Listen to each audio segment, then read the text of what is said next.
Rayalaseema Ramanna చౌదరిలో dialogue చెప్పాను. నిన్న జరిగింది మర్చిపోను, నేడు జరగాల్సింది వాయిదా వేయను, రేపటి గురించి ఆలోచించను అని. కానీ గతం గతం, నిన్న జరిగింది మర్చిపోవాలి, ఈరోజు ఏం చేయాలనుకోవాలి, రేపు ఇంతకంటే మంచి పనులు ఏం చేయాలని ఆలోచించుకోవాలి. సంక్రాంతి శుభాకాంక్షలు.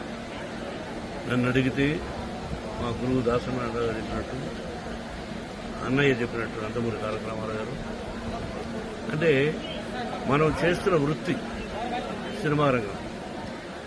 మనం సినిమా ఫినిష్ చేసి రిలీజ్ చేస్తాం. మన సినిమా హిట్ అయితేనే మనకు నిజమైన పండుగ. ఎందుకంటే చేస్తున్న ప్రొఫెషన్. అలాగే ఇక్కడ సంక్రాంతి అంటే రైతు భారతదేశానికి వెన్నెముక. రైతు బాగుంటేనే మన అందరం బాగుంటుంది. ఇంతకుముందు స్టూడెంట్స్ అక్కడ సెలబ్రేట్ చేస్తూ ఒక దోసుడి వడ్ల గింజలు ఇచ్చారు. ఆ దోసుడు వడ్ల గింజలు దంచితే ఎంత బియ్యం అవుతుంది.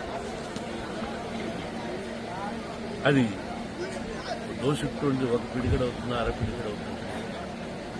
అది ఒక మనిషిని బ్రతికిస్తుంది. దాని వెనకాల రైతు కష్టం ఒక్కసారి పేపర్ మీద వేసుకుంటే గంట చెప్పాలి.